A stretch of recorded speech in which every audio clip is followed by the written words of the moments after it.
같은 상황을 가지고 같은 이해를 한다는 것이 쉽지가 않습니다. 똑같은 일이지만 똑같은 마음을 갖고 똑같이 이해하는 경우가 극히 드물다는 것이죠. 요즘 사회 현상을 보면 더욱더 우리 성도님들이 그것을 느낄 거예요. 똑같은 뉴스를 듣더라도 똑같은 상황을 보더라도 생각하고 또 바라보는 가치와 해석들이 다 다르다라는 것입니다. 물론 이것 자체, 이 컵이라고 하는 이 팩트라고 하는 것을 볼 때 이건 컵이야 라고 하는 결론은 같지만 이거를 바라보는 시각은 다 다르다는 것이죠. 앞에서 보는 분과 옆에서 보는 분과 뒤에서 보는 건가 위에서 보는 분과 밑에서 보는 분, 어디 시각과 어디 관점에 보느냐에 따라서 이 컵을 바라보는 해석들이 다 달라질 수 있다는 것입니다. 그래서 이런 해석이 같지 않아서 곤란한 일들을 우리가 종종 겪게 되죠. 그래서 우리나라 말은 어떻게 들어야 된다고 얘기합니까? 말은 끝까지 들어보라고 얘기합니다. 그렇죠? 우리나라 말은 더욱더 그런 것 같아요. 예를 들어서 이런 경우가 있어요. 특별히 무언가 부탁 같은 걸 할 때 저것 좀 가져다 줘 라고 얘기합니다. 저것 좀 가져와봐. 뭐라고 얘기하는데 저것이라고 얘기하니까 이것이 저것인지 저것이 그것인지 저것인지 헷갈릴 때가 있습니까 없습니까? 있어요. 헷갈리죠. 그래서 혹시 자녀들이 그것을 가져왔는데 저것을 갖고 왔는데 엄마가 원하는 저것이 아니었어요. 그럼 어떻게 해요? 저것도 못 찾냐? 저것도 못 가오냐? 아니 분명히 그것을 명확하게 무엇이라고 말해주지 않아놓고 저것 좀 갖고 와라는 말에 어떻게 그것을 맞춰서, 근데 그것을 맞춰서 갖고 오는 경우는 참 신기한 것 같아요. 그렇죠? 그러면 좋지만 생각보다 그 모든 것들을 맞춰서 똑같이 결론을 내고 행동하는 건 쉬운 것 아닌 것 같습니다. 우리나라 사투리에는 거시기도 있고요, 그것도 있고요. 참 설교 가운데 별의별 이야기도 다 해도 다 헷갈리는 이런 표현들이 우리나라 말에는 참 있습니다. 네, 역시나 재밌으라고 하는 말이지만 제가 어색하니 웃을 리가 없죠, 그죠? 전 사투리를 잘 못 쓰는 것 같아요. 가끔 이제 성도들이 우리 많잖아요. 여러 출신이잖아요. 팔도 다 계시잖아요, 그렇죠? 우리 전국적으로 출신들이 계시다 보니까 성도님들이 가끔 사투리를 써요. 그러면 이제 그 사투리 익숙하게 듣다 보면 저도 사투리를 따라하게 됩니다. 전화 통화할 땐 또 그래요. 저희 부모님이 계셨던 건 아니면 우리 성도님들 어디 출신이 계시던 그 대화를 하다 보면 어설프게 그 사투리를 따라하지만 그가 그렇게 말하는 게 제가 말하는 그 사투리가 정확할까요? 정확하지 않죠. 뭔가 어설프다라는 거죠. 어쨌든 이렇게 도마다 말투도 다르고 해석하는 표현도 다르고 어떤 느낌으로 갖고 있는 생각조차도 다 다릅니다. 그런 생각들이 다른데 이것을 어떻게 하면 올바르게 풀어서 해석할 수 있을까라고 하는 게 우리 사회 현상 중에 가장 중요한 문제이기도 합니다. 예를 들어서 국제 뉴스나 어떤 그런 남북 관련된 뉴스를 듣다 보면 어떻습니까? 연설하는 연설자나 아니면 대통령이 연설하는 그 말 한마디 한마디를 추적하고 따집니다. 그래서 그 한마디를 왜 했는지, 예를 들어서 무슨 사진 한 장이 있는데 정상끼리 사진을 찍는데 이 사람이 왜 오른쪽에 있는지, 왜 왼쪽에 있는지, 그리고 악수는 얼마 동안 했는지, 그리고 한숨을 쉬었는지 안 쉬었는지, 웃었는지 안 웃었는지, 이런 것까지 다 토를 달면서 이 국제 뉴스나 남북 관련된 뉴스를 통해서 해석하게 됩니다. 지난주에도 이 미사일 실험을 북한에서 했더니 이 미사일 가지고도 수많은 해석을 하잖아요, 그렇죠? 이게 나라의 입장인지 아니면 우리 대한민국이 잘 준비했는지, 대처할 수 있는지, 이게 무슨 뜻인지, 경고인지, 이 수많은 해석들을 낳게 된다는 것입니다. 근데 이것은 우리가 의미를 부여했기 때문에 해석의 가치가 있는 것이지, 만약에 아무것도 아니다, 별거 아니다 라고 해석하면 아무것도 아닌 것이 될 수도 있습니다. 또한 정작 그가 그렇게 행동했던 그 본인한테 물어보지 않고 상대방이 제3자가 그것을 해석할 때는 본질과 다르게 해석하는 경우들이 더 많다라는 것이죠. 그러니까 어떤 사람이 대화를 하고 이야기를 했는데 그 사람이 왜 그렇게 대화를 했는지 말한 그 사람한테 확인을 해야 되는데 들었던 그 사람한테 물으니까 해석이 어떻게 될까요? 다 달라진다는 것입니다. 그래서 그 해석이 달라지니까 오해가 생길 때가 있고 불편한 일이 우리 가운데 생길 때도 있습니다. 그러니 해석을 잘 해야 됩니다. 또한 믿음 안에서도, 믿음의 삶을 살 때도 이 동일한 일을 두고 해석할 때가 다릅니다. 얼마 전에 2주 전에 리모컨 가지고 가정에서 한번 잘 해보시라고 얘기를 드렸어요. 근데 지난주에 어떤 지사님이 리모컨을 하려고 싸워서 쟁취해 보려고 했는데 결국은 졌다고 하더라고요. 그 집은 아내가 리모컨 소유권자가 아니라 남편이 소유권자였대요. 그래서 남편한테 소유권을 빼앗으려고 리모컨을 몇 번이나 했는데 저거 봤던 거 또 보는 거 같이라고 생각해서 달라고 하는데 절대 주지 않는다라는 거예요. 성도님도 혹시 리모컨 싸움에서 이기셨나요? 안 해보셨습니까? 우리 성도님들 다 평화로운 가정이어서 그죠? 근데 이 별거 아닌 이 문제 갖고도 해석하기가 다 다르고 제가 설교한 내용 가지고도 받아들이는 성도들마다 어떻게 될까요? 달라요. 어떤 분들은 서로의 이야기 듣고 설교를 다 끝내는 분이 있어요. 아, 우리 목사님 설교 오늘 이런 설교구나 라고 끝을 내는 분이 있고, 어떤 분들은 중간의 부분들을 듣고 아, 오늘 설교는 이런 부분이구나. 또 어떤 분은 마지막에 이 결론 이야기를 듣고 아, 그렇게 해야겠구나 라고 하는 또 다른 해석을 하게 됩니다. 그래서 한 설교이고 한 본문이고 한 말씀임에도 불구하고 받아들이는 성도들마다 적용하는 게 다르고 해석하는 게 다를 때가 많다라는 것이죠. 왜 그럴까요? 우리가 상황에 처해 있는 것들이 다르고 우리의 성격도 다르고 우리의 스타일도 다르고 우리가 듣고자 하는 마음의 자세도 다 다르기 때문에 해석하는 결론이 다르다는 것입니다. 믿음의 사람은 믿음의 사람답게 믿음의 기준으로 해석해야 되는데 우리의 처한 상황과 우리의 처한 환경이 그것으로 인해서 해석하는 경우가 다를 때가 많다는 것이죠. 그러면 우리가 어떤 마음으로 어떤 자세로 우리 앞에 주어진 문제들을 바라보고 이해하고 해석해야 될까요? 오늘 그런 의미로 오늘 본문을 좀 바라보고자 합니다.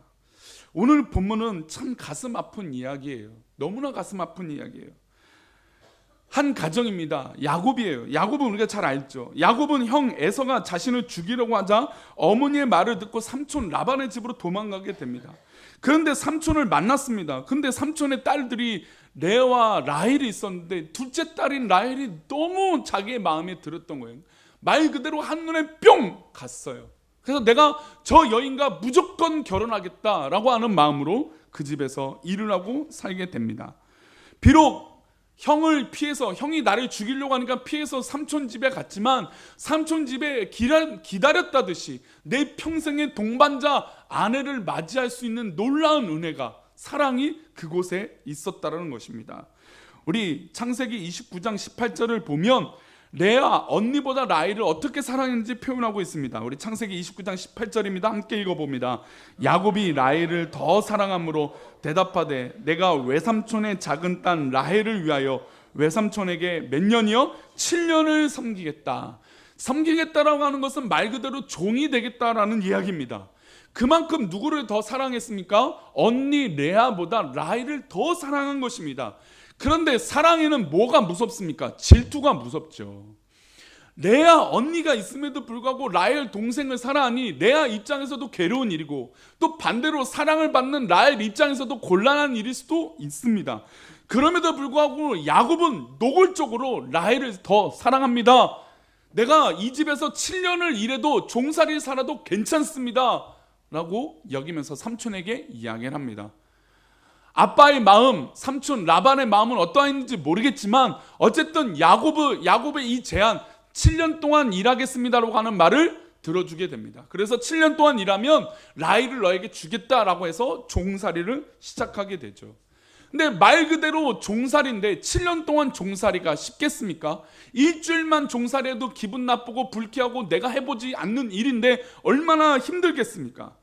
그런데 7년을 봉사하는데 오직 누구만을 바라보고 있습니까? 라헬만을 바라보고 있습니다. 라헬만을 바라보는데 성경은 이 라헬만을 바라보는 걸 이렇게 표현합니다. 우리 창세기 29장 20절입니다. 함께 읽어봅니다.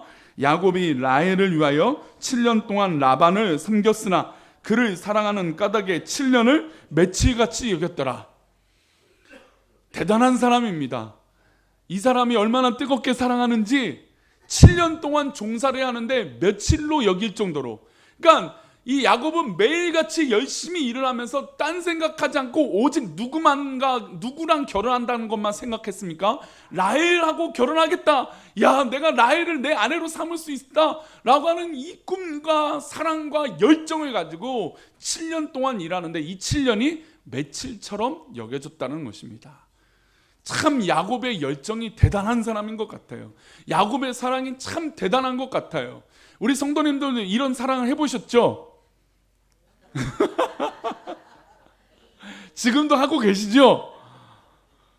왜 그러세요? 다 해보시고 다른 사람 기준에 맞추니까 그렇죠. 그러나 우리도 그런 사랑 해봤는데, 아니 이 사람은, 야곱은 참 놀라워요. 7년 동안 이 라헬을 사랑하는 마음으로 종살이를 하는데 이것을 며칠로 여길 만큼 아주 뜨거운 사랑을 가졌다라는 것입니다. 우리 아직 결혼하지 않은 우리 청년들, 여자 자매들, 정말 이렇게 사랑할 수 있는 남자를 만나기로 축복합니다. 어떤 세상의 기준으로 뭔가 어떤 성공을 이룬 사람도 좋은 배우자감이기도 하겠지만, 그러나 가장 좋은 배우자는 나를 이해하고 나를 사랑하고 나와 함께 맞춰서 내 평생을 함께 갈 수 있는 동반자가 가장 좋은 배필인 것이에요. 우리 사랑하는 우리 여성들에게, 우리 청년들에게, 또 우리 남성들에게, 청년들에게 좋은 배필이 하나님께서 계획하신 대로 만나게 될 줄 믿습니다. 아멘. 얼마나 야곱이 멋져요. 참 어떻게 보면 좀 단순하죠. 그렇죠? 단순한 것 같은데도 참 놀라워요. 7년 동안 일을 하니 얼마나 대단한 사랑입니까? 그런데 성경을 보면 나중에 이 라헬을 위해서 결국 몇 년 동안 일을 하게 되냐면 20년 동안 일을 하게 돼요.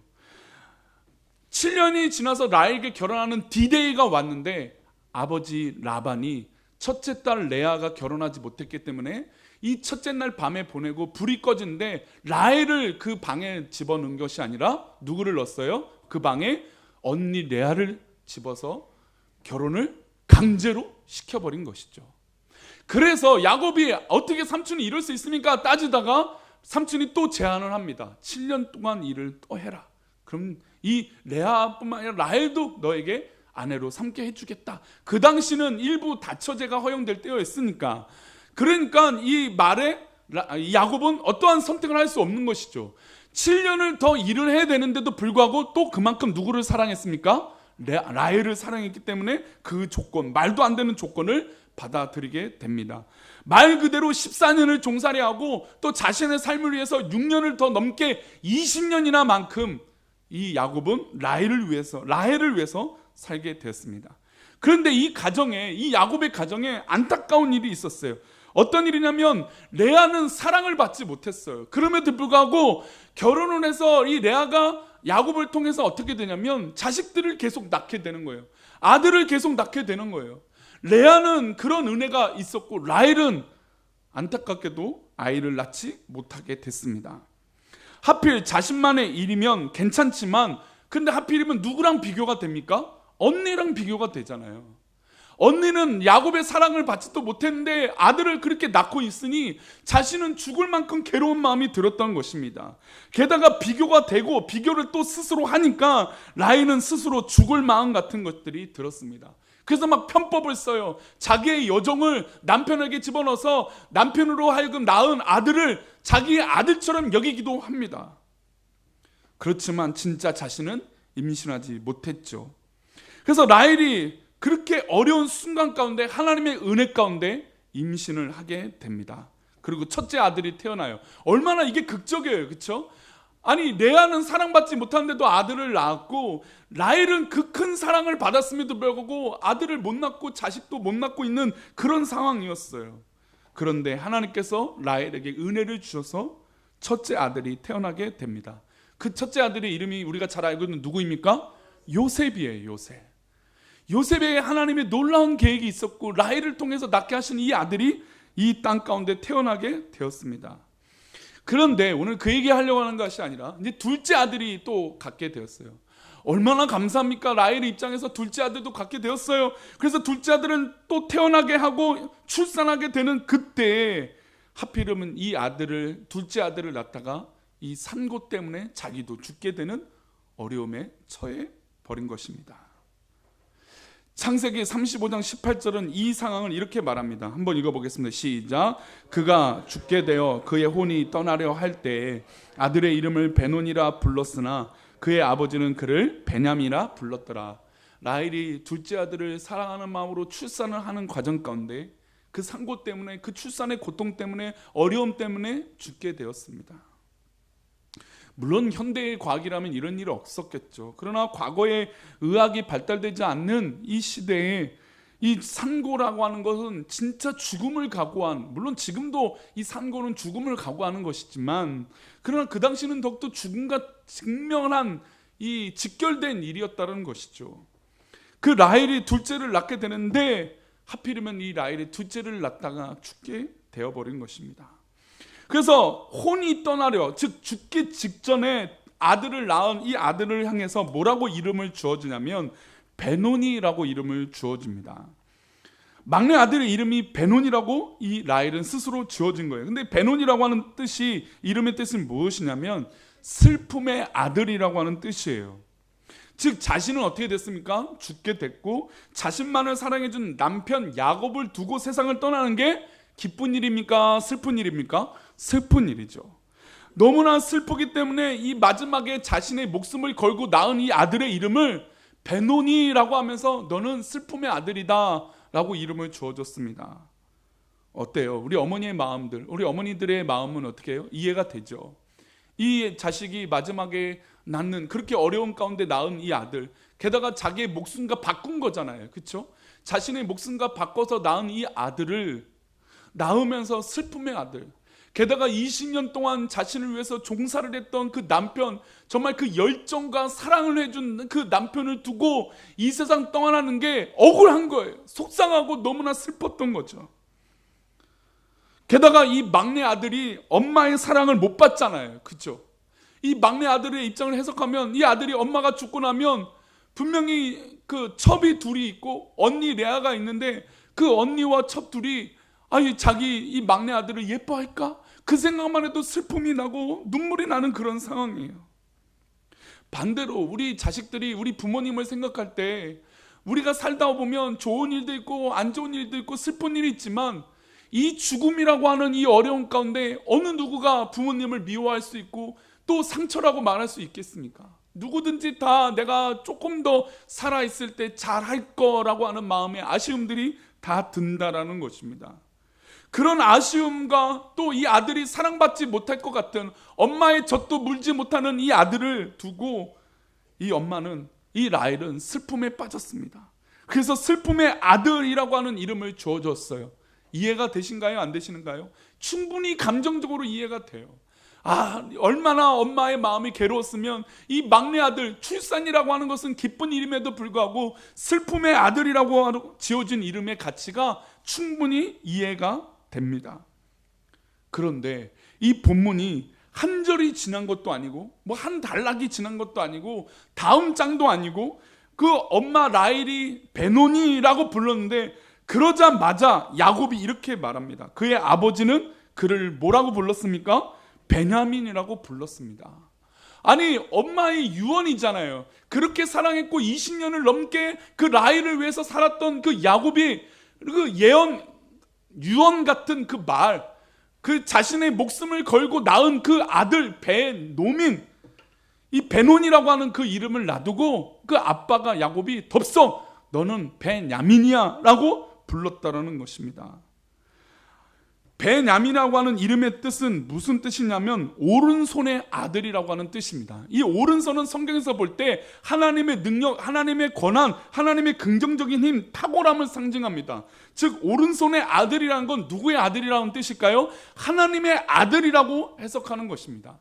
그러면 우리는 믿음의 사람이니까 야곱이 이런 이름을 주어진 건 이해가 되죠. 그러나 반대로 야곱이 얼마나 감정적인 사람입니까?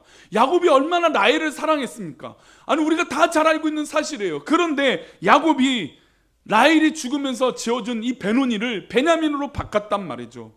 어떻게 이럴 수 있을까요?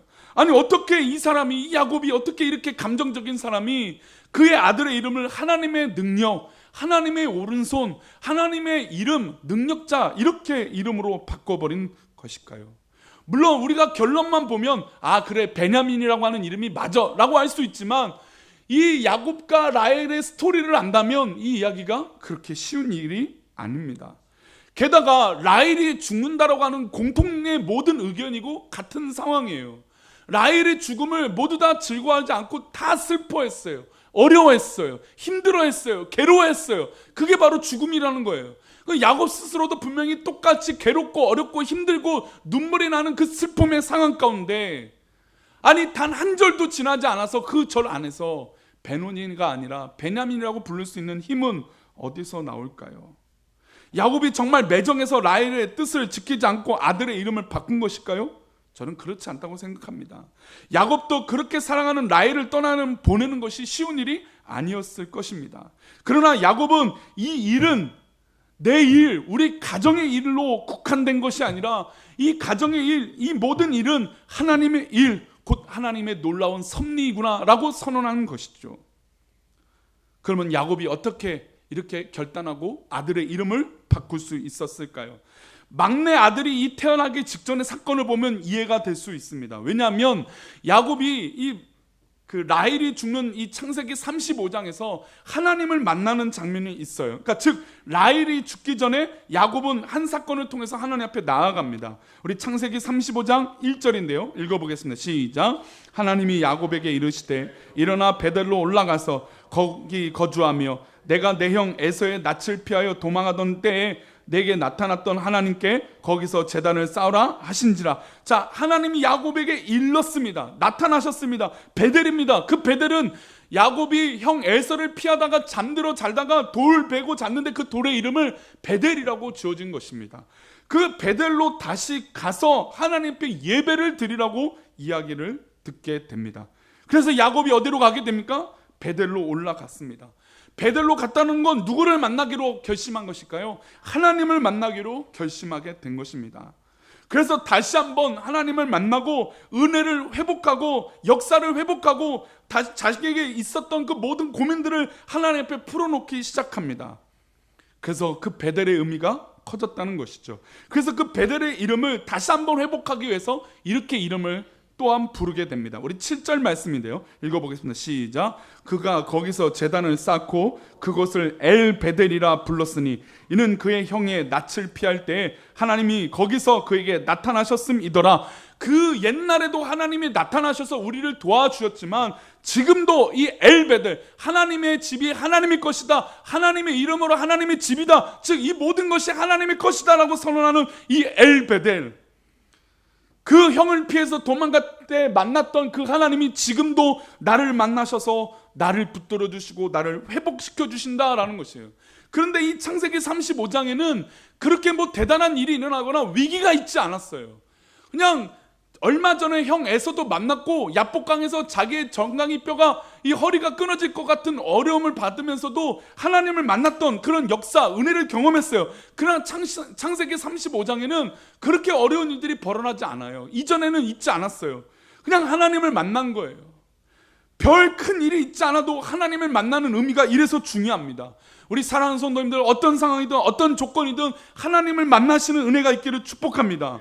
그래서 35장에서는 또 어떤 일이 있냐면 하나님을 또 한 번 만나게 됩니다. 그게 9절인데요. 우리 9절 말씀 읽어보겠습니다. 시작. 야곱이 밧단 아람에서 돌아오매 하나님이 다시 야곱에게 나타나사 그에게 복을 주시고, 아니 무슨 큰일도 있지 않고 아프지도 않고 괴롭지도 않고 아직 라헬이 죽기 전, 그러니까 가정의 평화와 평안이 넘치는 이때에 오히려 누구를 만난 것입니까? 하나님을 만난 거예요. 하나님을 다시 만나고 하나님께서 야곱에게 무엇을 주십니까? 복을 주시는 거예요. 우리 하나님께서 우리 사랑하는 성도님들을 만나시기 원하시는 분인지 믿습니다. 우리 하나님 우리 사랑하는 성도님들을 만나셔서 무엇을 주십니까? 복 주시기 원하시는 분인지 믿습니다. 내가 평안하던, 내가 불안하던, 내가 어렵던, 내가 좋던 그 상황과 상관없이 우리 하나님은 나를 다시 만나 주시기 원하신다는 것이죠. 야곱은 이 다시 만나시기 원하시는 하나님을 만났다는 거예요. 어제도 만났지만 오늘도 만나고 내일도 만나겠다라고 하나님의 사모함이 이 야곱에게 있었다라는 것입니다. 그래서 이 삶 가운데 이 모든 것이 하나님의 인도함 가운데 있구나, 하나님의 역사 가운데 있구나, 우리 집안에 있던 이 모든 일도 우연으로 일어나는 것이 아니라 하나님께서 역사하고 계신다는 것을 깨닫게 되었다는 것입니다. 왜 그럴까요? 다시 하나님을 만나고 또 하나님을 만났기 때문이에요. 그래서 은혜 받은 야곱, 회복된 야곱, 은혜를 경험한 이 야곱이 이것을 이렇게 말합니다. 우리 창세기 35장 15절 말씀 읽어봅니다. 시작. 하나님이 자기와 말씀하시던 곳의 이름을 베델이라 불렀더라. 자기가 말씀하던 이 베델이 예전에도 불렀지만 지금도 베델이다 라고 선언하고 있는 것입니다. 이 얘기는 무슨 얘기냐면 이전에 하나님 에서를 피해서 형 에서를 피해서 만났던 하나님이 있었던 것도 베델이고 지금 다시 만난 하나님을 만난 이것도 베델이고 내가 어디를 가든지 어디에 있든지 하나님을 만나면 그곳의 이름은 어디입니까? 베델인 거예요. 우리 사랑하는 성도님들 어디를 가든지 그것이 베델이 되기를 축복합니다. 병원을 가도 베델이고요, 학교를 가도 베델이고요, 교회를 와도 베델이고요, 집에 가서도 베델이 되어야 될 줄 믿습니다. 믿음의 사람은 그런 거예요. 믿음의 사람은 어디를 가든지 그것이 하나님이 함께 하시는 장소로 바뀌게 되기를 축복합니다. 그곳의 이름을 무엇이라고요? 베델이라고요. 베델. 그러니까 야곱이 하는 행동의 가치가 어디에 있는 것입니까? 아, 하나님이 함께하고 계시는 것이구나. 아, 내가 있는 곳이 베델이구나. 지금 라헬이 죽고 있는 이 상황에서도 누가 함께하고 계시는 것입니까? 하나님이 함께 하시는 것이구나. 그렇게 사랑했던, 자기의 목숨만큼 사랑했던, 아니 목숨보다도 더 사랑했던 라헬이 죽고 있는 이 상황에도 이것이 바로 베델이다 라고 선언하는 것이죠. 그래서 사랑하는 아내가 죽으면서 베노니 슬픔의 아들, 맞아, 너는 슬퍼, 너는 엄마도 없고 너는 이렇게 어려운 상황이야 라고 하는 맞는 말의 해석이지만 야곱은 동일한 사건을 가지고 다른 해석을 가지게 된 것입니다. 똑같은 사건이지만 이것이 베델이 되고 하나님이 함께 하시는 하나님의 집이 되니까 베논이라고 더 이상 아들의 이름을 부를 수 없었다는 것이죠. 그래서 아들의 이름을 베냐민, 하나님의 사람, 하나님의 능력자로 사용하게 되기를 소망하는 마음으로 그 아들, 막내 아들의 이름을 바꾸게 됩니다. 얼마나 변화된 모습인가요? 하나님이 함께 하시는 것이 얼마나 소중한 것인지 이 야곱은 깨달았습니다. 그리고 그렇게 슬픈 상황 가운데, 그렇게 눈물 나는 그 어려운 가운데도 막내 아들의 이름이, 막내가 그렇게 하나님 앞에 쓰임받기를 사모했다라는 것입니다. 이전 같았으면 이 아들의 이름을 슬픔의 이름보다는 성공의 의미, 이 아들의 의미를 이게 슬픔의 의미보다 축복의 의미로 바꿨을는지도 모릅니다. 세상적인 기준으로. 그러나 은혜 받고 하나님과 함께 했던 베델을 경험했던 이 야곱은 이 베노니의 이름, 세상의 기준으로 이름을 지은 것이 아니라 하나님의 기준으로 이 아들의 이름을 지었다라는 것입니다. 그래서 이 감정적인 사람 야곱이 그렇게 뒤바뀌게 된 것입니다. 말씀 맺겠습니다. 우리는 동일한 현상과 동일한 사건을 또는 동일한 문제에 처했을 때가 있습니다. 국가적으로나 사회적으로나 지역적으로나 특별히 교회적으로 동일한 사건을 마주두고 해석하게 됩니다. 그러나 이 동일한 사건과 동일한 문제에 우리의 생각으로 접근하고 우리가 원하는 것들로, 우리의 바라는 것들로만 하는 것이 아니라 하나님 바라는 것으로, 하나님 원하시는 것으로 이루어내는 우리 사랑하는 성도 되시기를 축복합니다. 믿음의 사람은 믿음의 눈을 들어서 믿음의 환경으로 판단하는 것이고, 믿음의 눈을 들어서 믿음의 사건과 믿음의 조건으로 변화시키는 것인 줄 믿습니다. 우리는 어떻게 그렇게 가능할까요? 바로 요한일서 4장 4절은 그렇게 말씀하고 있습니다. 함께 읽겠습니다. 시작. 자녀들아, 너희는 하나님께 속하였고 또 그들을 이기었나니 이는 너희 안에 계신 이가 세상에 있는 자보다 크심이라. 할렐루야. 우리 사랑하는 성도님들을 사랑하는 하나님은 더 크신 분인 줄 믿습니다. 세상의 어떤 권력과 어떤 능력과 어떤 물질과 어떤 가치보다도 우리 하나님은 더 능력 있는 분이시기에 우리가 하나님께 속하였다면 우리가 아무리 슬픔이 있고 어려움이 있을지라도 하나님께서 해결해 주실 줄 믿습니다. 하나님이 이렇게 선언하십니다. 또 그들을 이기었나니. 우리 하나님은 한 번만 이기시는 분이 아니라 또 이기시고 계속해서 이기시고 우리를 사랑하시는 분인 줄 믿습니다. 그러니 우리 사랑하는 성도님들, 한 번만 하나님께 속한 것이 아니라 끝까지 하나님께 속하여 하나님의 능력으로 살아가는 크신 하나님의 사랑에 임한 하나님께 속한 성도들이 되시기를 축복합니다. 우리 성도님들이 계신 곳이 어디가 되어져야 됩니까? 베델이 되어질 줄 믿습니다. 하나님이 함께 하시는 곳이 될 때 베노니가 우리 가운데 있는 것이 아니라 베냐민의 역사가 일어날 줄 믿습니다. 이게 바로 하나님의 인도하심이에요. 우리 사랑하는 성도들 가운데 하나님의 인도하심이 가득가득 있기를 축복합니다. 이 시간 우리 다 같이 일어나셔서 우리 아까 찬양했던 우리 주품의